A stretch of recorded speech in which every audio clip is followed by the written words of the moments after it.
Live, where news comes first. This is ABC-7 Extra. Good evening, I'm Maria Garcia. Welcome to ABC-7 Extra. Glad you're with us tonight. It's almost completely certain that either Hillary Clinton or Donald Trump will be our next president.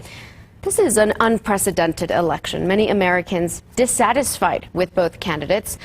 Things are so fractured, the Republican leadership not supporting Donald Trump just yet.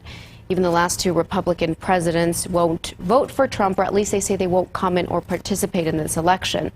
Some people saying they won't vote at all because Trump lacks the dignity of a president, they say, and Clinton is untrustworthy and dishonest.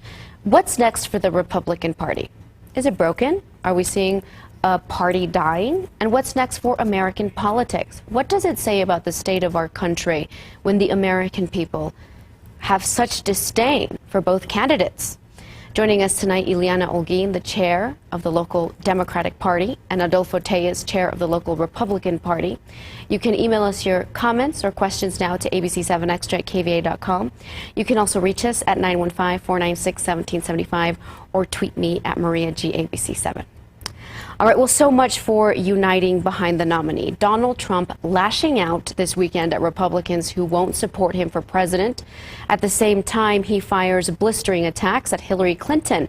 But he's also revealing some of his plans may have to change. ABC's Gloria Rivera is in Washington with more on both candidates. And in my opinion, the taxes for the rich will go up somewhat. The likely Republican nominee already walking back his tax plan. In my plan they're going down, but by the time it's negotiated, they'll go up. During a one-on-one interview with ABC's George Stephanopoulos, Donald Trump also says he doesn't need a unified Republican Party to become president. I actually don't think so. I think that... It doesn't have to be unified? No, I don't think so. I find it the traditional sense. Because I think I'm going to go out and I'm going to get millions of people from the Democrats. I'm going to get Bernie people to vote. Trump's comments come as the rift inside the GOP appears to be deepening. Big names refusing to endorse the candidate, like House Speaker Paul Ryan. The two will meet on Capitol Hill next week. But already Trump supporter Sarah Palin says she will work to oust the most powerful Republican in Congress. His political career is over, but for a miracle, because he has so disrespected the will of the people. Even Democratic frontrunner Hillary Clinton weighing in on the bitter feud. The Republicans themselves are raising questions about their presumptive nominee. Clinton vowing to stay out of any name-calling with Trump, even as he blasted the former Secretary of State and her husband. She's married to a man who is the worst abuser of women in the history of politics. Clinton says she'll stick to the issues and pick up any voters disillusioned by the likely GOP nominee. I am asking people to come join this campaign, and I've had a lot of outreach from Republicans in the last days. But first, she must beat fellow Democrat Bernie Sanders to the nomination. Donald Trump must not become president of the United States. Gloria Rivera, ABC News, Washington. And joining us now are Adolpho, the chair of the local Republican Party, and Iliana, Holguin, chair of the local Democratic Party. Welcome. Thanks for joining us. Welcome. I'm glad you're back. Thank we you. had a great time last time, right? Yes, we did. Okay, so before we begin the discussion, I want to hear first from you the biggest takeaways from this week in terms of American politics. What does it mean about our state of the nation right now? We'll start with you, Iliana. Well, I mean, I think this week really underscores the importance of this election. Not only are we electing a new president, but we are possibly electing someone who could be possibly electing someone who it looks like his only goal is to cause divisiveness and suspicion amongst the American people. And so I think, you know, this year is incredibly important. The fact that he is now presumptively the Republican nominee, I think should scare a lot of people, and I think does scare a lot of people, like you mentioned in your opening remarks, that many people within his own party aren't going to be able to support him or don't know if they're going to be able to support him. Some Republicans are saying they're scared of Donald Trump becoming president. Some who were hashtagging Never Trump are now hashtagging I'm with her. What do you think about that? Well, before I get started, I want to wish all the mothers a happy Mother's Day. Thank you. And I hope they had a great day today. Thank you, thank you. Well, as it relates to the question, these are exciting times. The primary has told us what the people want. The Republicans have voted, 60% more Republicans have been voting, or people have been voting on the Republican side than on the Democratic side. That is a clear indication that the U.S. American citizen wants a change, and they want a change from Obama. They know that Hillary, and she said she's going to continue Obama's policies. And those policies, it's her Fantasyland liberal policies. No jobs, higher taxes, no increase in compensation. And I think if you look at what the Democrats or what the Republicans are looking at, they're looking at, we've got to change the economy. We need to be respected in the world. We have to increase the overall production. Our GDP has been flat for the whole time. It's been the worst of any president for about the last 40, 50 years. Yeah, but to say that people who voted for Donald Trump were only voting for Donald Trump because they wanted change in terms of the Democratic Party, I think misses the mark a little bit, because they had Republicans on the ticket they could have voted for, established party leaders that they could have voted for. So I think Donald Trump supporters also showing how disenfranchised and disconnected they feel to the mainstream Republican Party. And some analysts say rightly so. The wages are stagnant for middle class, and the party hasn't done enough for the middle class, they say. Well, the Democrats haven't done enough for the middle class, and I think if you listen to what Trump has said, he wants to focus on that. And I do want to talk about the race. We started out with, 15, 17 candidates? It's going to be divided. And as the primaries went on, he continued to get a higher and higher and higher percentage, to the point finally when there was only 3 of them, he got over 50%. And that's an indication of how, and there's a lot of, after every primary, there's a lot of hurt feelings because there's a lot of things that have said. There's a lot of angry supporters. But the party is coming together, and they will come together, and they will support and do the right thing, which is change who we have. But even if the established party leadership is saying, we will not support Trump right now. The last 2 sitting Republican presidents, George H.W., George W., saying they won't comment, they won't participate. I don't understand how you can say the party is coming together when it seems like that's the opposite of what's happening. You have party leaders not supporting their party nominee. Trump is such a person in your face. He's getting a lot of attention. There's no difference in the Democratic Party. The presumptive candidate since the beginning was given all these free delegates, and now Bernie's been beating her, especially time after time after time. There's a lot of differences of opinion. The American people want change. There's no question. That's why Republican voting has been up 60%. Democrat voting is maybe up 8%. That's an indication of where people are leaning. He will get the support. And if you look at prior primaries, there's no difference. The party establishment, if you want to call them that, they've always taken sides with different people, and they've always tried to get their positions on the table. This far in the game, though, where you have an established nominee, no opponents for the leadership, to flat out say they're not supporting him, that is unprecedented. You can't say that that's like the prior primary. Because he is speaking for the people, and the establishment knows it.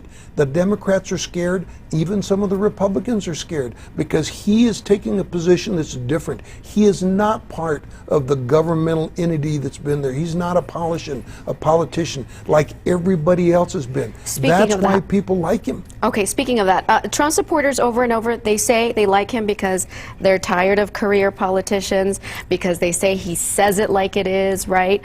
The opposite is true for Clinton.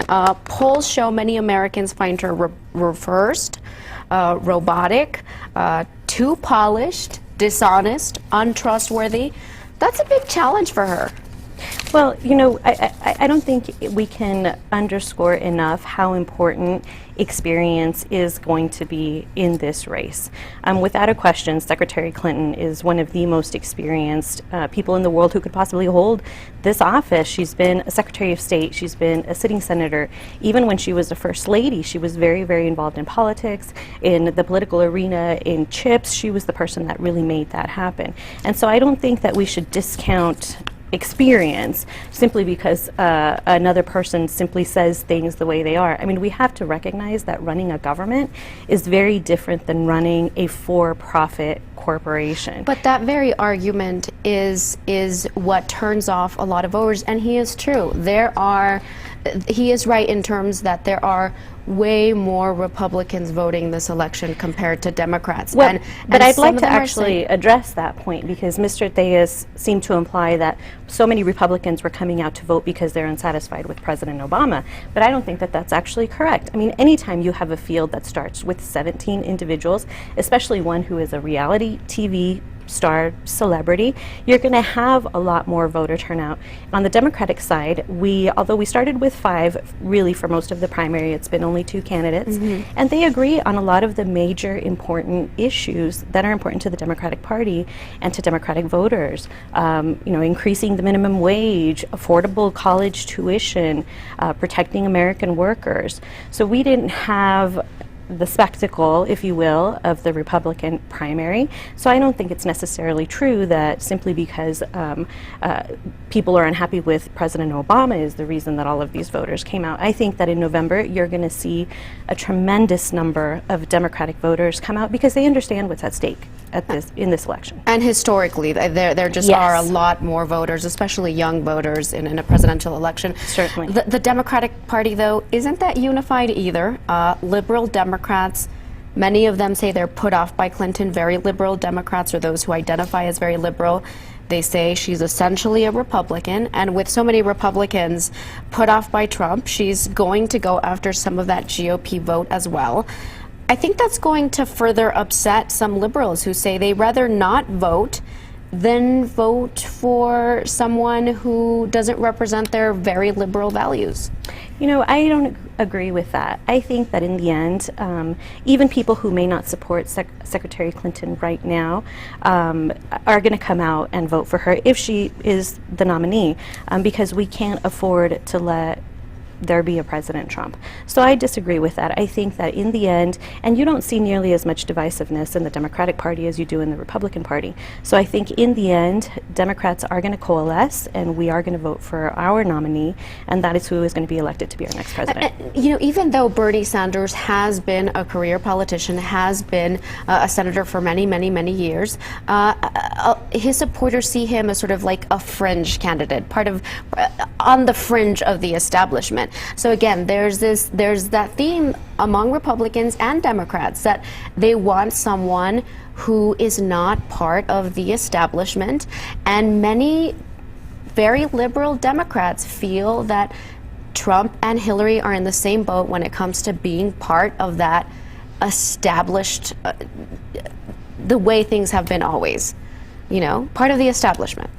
Yes, no, I mean, certainly, and certainly you're never going to get to a point where you're going to be able to please everybody. But I think in the end, the vast majority of Democrats are going to coalesce around our nominee because we understand what's at stake in this election. Okay. Can I respond to some of those Please comments? do. You know, I do want to talk about how important experience is, and I agree experience is important. But look at the experience. Look at Benghazi. And what difference does that make today? Look at the FBI investigation. And look at the lies that were said as to there was nothing confidential. And years later, because she didn't respond to the subpoena to begin with, a year later, it's coming out. You know, there's a lot of experience there. Is it good experience? I would have to say definitely not. Are we dissatisfied with, is the general public dissatisfied with Obama and his policies over the last 7 years now, 8 years, 9 years, we're getting there, 8 years? It's a definite yes, because everybody is complaining about growth in compensation, growth in real wages has been flat for the last 7 years. But if GOP voters thought that the established GOP party could fix that, they would have voted for Ted Cruz or John Kasich, or they would have put somebody on the established party on the ticket. And that's but the why fact Trump's that they're there. voting for Trump shows that they're also dissatisfied with the current GOP party. Because the establishment in general Democrats, there's a lot of concern there. I think the Republican Party is a conglomeration of independent thinkers.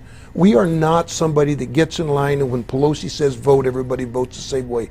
We get out there, we have differences of opinion, and that's why we have some of these differences. That's a good thing. We are the democratic process because we have opinions and people put them on the table with regularity.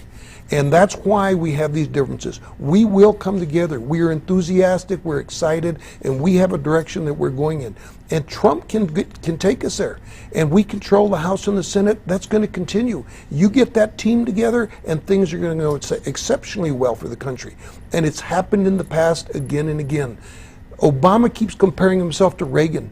Obama's average GDP growth over the last 7 years is 1.5%, 1.6%. Reagan's was over 3% until the recession was over, and it was over 4%.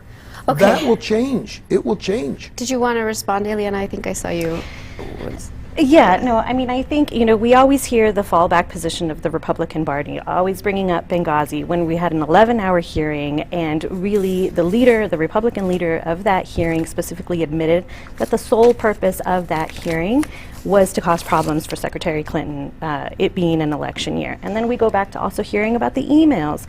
There have been investigations now for well over a year that there has been absolutely no evidence of any type of wrongdoing. And I think that once these investigations wrap up in the next couple of weeks, as they've said that they're going to, I think that issue of trustworthiness will resolve itself. It's just the constant negative attacks by the Republicans because really they can't attack her experience, they can't attack the policies that she's trying to implement as far as moving the middle class forward.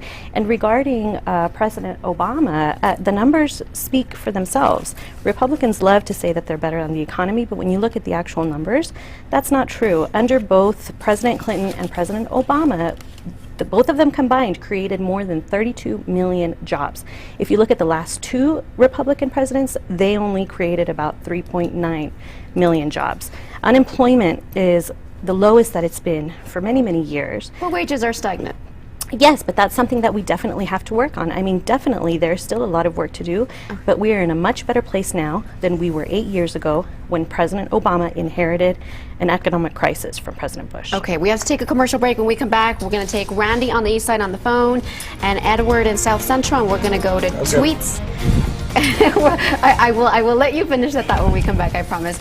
We'll be right back. You're watching ABC-7 Extra. You can call us at 915-496-1775. Email us, ABC7Extra at KVIA.com. Tweet me at MariaGABC7. We'll be back. Welcome back, everyone. Our discussion continues. We have a lot to talk about.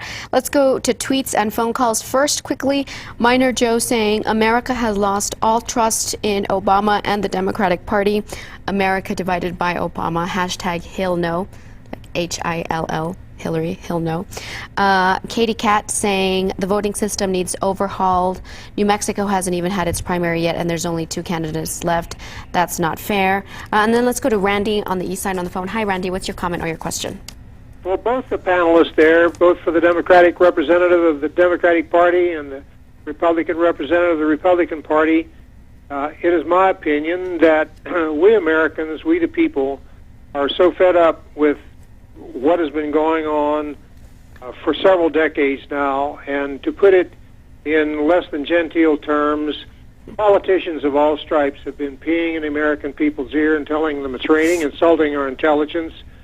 The corruption is such that it's just reached a boiling point. Thank you very much. Randy sounding off.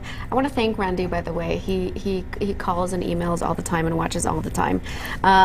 He says, fed up with decades of politicians insulting the intelligence of the American people, believes there's rampant corruption. I think that's a sentiment shared by a lot of Americans. This sense that they're fed up with both parties. I would agree with that. And again, that was part of what we were talking about a minute ago, I think, is that's why there's concern about Benghazi still and FBI, and Hillary's comments about the coal miners, where in 1 week she says that they're going to get rid of those jobs, and the next week she's talking to a different group. And as it relates to the economy, I agree with that also. There are more people that have gone on welfare in the last 7 years than there are people that have gotten jobs. More welfare recipients than more jobs generated. And the American public is tired of that, and that's why they lean towards. But if you're going to talk about flip-flopping, Trump in November said, you know, wages are way too high, we're not competitive with the world. And now, you know, this weekend he's saying wages are way too low. Let's let the states handle the minimum wage issue. So there's flip-flopping, you know, on both sides of the issue there. Not within a week, though. Well, I mean, it doesn't matter if it's a week or 2 months. The fact is, you know, integrity is at the center of the question. But I think that's a very important difference between the two front runners.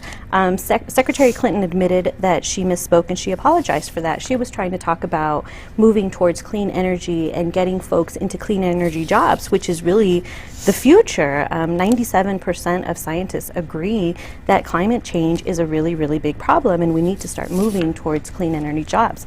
And she admitted that she made a mistake when she misspoke, and I think that's a very important difference with Mr. Trump, who doesn't ever admit that he ever makes a mistake. It doesn't matter how many people he offends. Today he admitted that he changed his mind. He said, I have a right to change my mind. Yes, but he never apologizes for anything that he says. Any of the groups that he's offended women, people with disabilities, veterans, Hispanics, immigrants, and he never expresses any type of remorse for any type of the offensive comments that he makes. And to me, that's a very big difference between the two candidates. That's because he's a blunt speaker. He puts it like it is, and he doesn't try to hide and say things so that he can make all the people happy, and that's why people support him. But that's not an excuse for not having decency. He knows he's putting the issues on the table, and he's put a lot of issues on the table. Decency or not, Trump, a disabled reporter. I mean, that's not saying things just how they are. I mean, that's just not showing any respect. He did do that. Trump's message, though,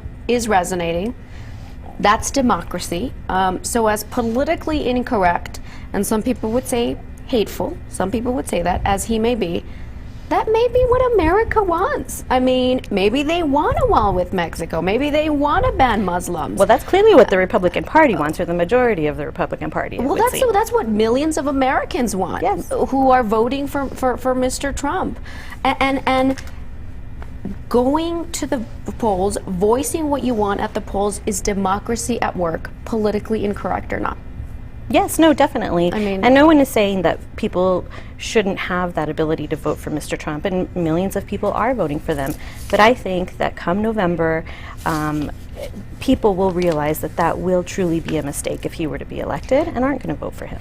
Trump has received more votes in the primary than any primary candidate has ever received. Perhaps on the Republican side, but not on the Democratic side. He is doing exceptionally well. On and the again, Republican side. You're right, on the Republican side. Yes. And people are, he's resonating with people because he's putting the issues on the table, and not just with Republicans. Some people would say he's resonating with people because he's capitalizing on their anger, on their fear, on the fact that things are changing, on demographic changes for minorities, and that he's just preying on people's fear and anger. But there's what's causing them to have the fear and the anger, and he is resonating to that, and it's because of the environment we're in today. And you've got to give credit to our leader for generating the environment that is generating the anger. Okay, let's go to Edward in South Central on the phone. Edward, what's your comment or your question? I just want to make a comment that I'm wondering what Ms. Holguin thinks about her presumptive nominee possibly being indicted for something with the email scandal or Benghazi or something else. Thank you. Well, I don't think that that's going to happen. I mean, we've been talking about these two issues. There's been ongoing investigations and hearings, and there's absolutely no evidence of any wrongdoing. Secretary Clinton has cooperated extensively with both investigations, and there really is just no evidence that there's been any wrongdoing, and so I don't honestly believe that there's going to be any type of indictment.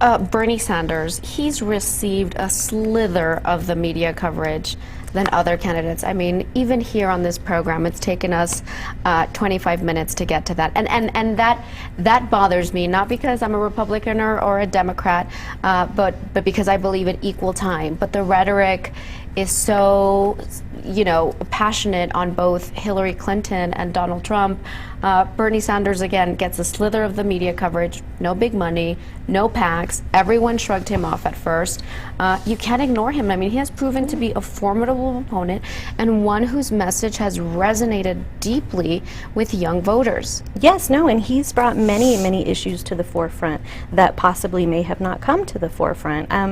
I think the fact that we have Senator Sanders and Secretary Clinton, who, for the majority of the Democratic primary, it was just them two. I mean, I think that was very beneficial for the party and for Democratic voters. And I think that it's beneficial that Senator Sanders has decided to stay in the race up until the convention. That's his right completely, and I think that that's actually going to benefit the party because you're going to keep having Democratic voters engaged. We have 9 states that haven't voted yet, and yet because he's staying in the race, we're still going to have volunteers who are going to be block walking, making telephone calls, talking to their neighbors and friends and family about the importance of voting. There was a poll very recently, a couple of weeks ago, that said that 79% of Democratic voters found the Democratic Party process, primary process, very helpful as far as shedding light, bringing to light a lot of these really important issues. So I actually think that it's beneficial to the party. You answered Michael's question, who tweeted at us, does Ms. Holguin think that Senator Sanders is helping or hurting the Democratic for still being in the race? You say it's helping. A Democratic socialist on the ticket this far in the game, 10 years ago, people would have never guessed that possible. I think that's a testament to changing dispositions, evolving public sentiments in the American public. And though he may not win it now, I think his candidacy proves that millennials could in the future change American politics. What do you think? I'd like to respond to that because I'm a believer that when you're young, people have big hearts. And as you get older and you get into the economy, you have to work, you figure out how things really work, you have to support yourself. People become more and more and more conservative. And there is research to back that, as you get older, you get more conservative. I was about to say that. And that is generally across the board. And I think that will continue to happen in this country. We do have a bubble of people there today that I think there's an entitlement factor there. That will change as they grow through and get away from their parents and have to support themselves. And I think that's where the Democratic Party is still trying to give everything to people instead of giving them a hand up and opportunity in life. And that's a mistake. Well, millennials are very, very important, not only to this race, but to all races. And I think that Senator Sanders has done a wonderful job of getting them energized and mobilized. And Secretary Clinton, if she does become the nominee, she's going to have to figure out a way to get these same young people excited about her candidacy. But I wouldn't be as, I think, condescending. I mean, I think millennials don't expect to have everything handed to them. They also know that they have to work hard in order to succeed in life, and they're the future of our country. They're the future of both parties, really. Right. And I think that, we can't just kind of brush them aside. Okay, we have to take a break. When we come back, we're going to get to your phone calls and more of your tweets. Stay with us. You're watching ABC-7 Extra. We'll be back. Welcome back. Let's go to Manny from Central on the phone. Hi, Manny. What's your comment or your question? Okay, good evening. I just had a quick comment. I've only voted for a Democrat for president twice since I started voting for president. But this year, as a Republican, I have been so turned off with the entire process that I want to know, forget about the infighting within the Republican Party or anything thrown at Hillary because she's had her own issues. What are you going to do to reach out to somebody like me that's not even sure if I'm even going to vote for any of these two people? I might as well decide to write in the guy that does my brakes because I know that I'll be in a car that won't send me off a cliff. So help me out because I don't know what to do. Thank you. Thank you, Manny. What a demonstrative analogy there. A lot of people think that way, though. A lot of people are saying, no way I'm voting for Trump, and I don't want to vote for Hillary. I mean, people are actually making a conscious choice not to vote or writing in a candidate. Yeah, and I hope that that doesn't happen. I hope that he does decide to come out to vote in November. Every single vote is going to be so important. And if we don't come out to vote, then we're not ever going to see any changes. So I hope that he would reconsider that and come out to vote. But that's the job, personally, I consider that to be my personal job, is for the next 6 months, try to educate the community as to why voting for the Democratic nominee is the better option, not only for our country, but for our community here on the border. How do you get somebody like that, Manny, who thinks these two both of them are going to drive us off a cliff? I want to thank Manny for the question, and I'd be interested in visiting with him one-on-one at any time, and with any of the viewers. You know, they can call the Republican Party, and I'd be glad to visit with them. But I also want to tell people, I think it's important to vote. You need to take the candidates that have the values, the majority of the values that you represent, that you believe in. You're never going to find somebody that believes in everything that you believe in. And we generally, I'm a Hispanic, we have conservative values. And I think if you look at the parties that have the conservative values, that have historically helped the people that need the most help, those parties and those values, and if you look at the platform of those parties, they continue.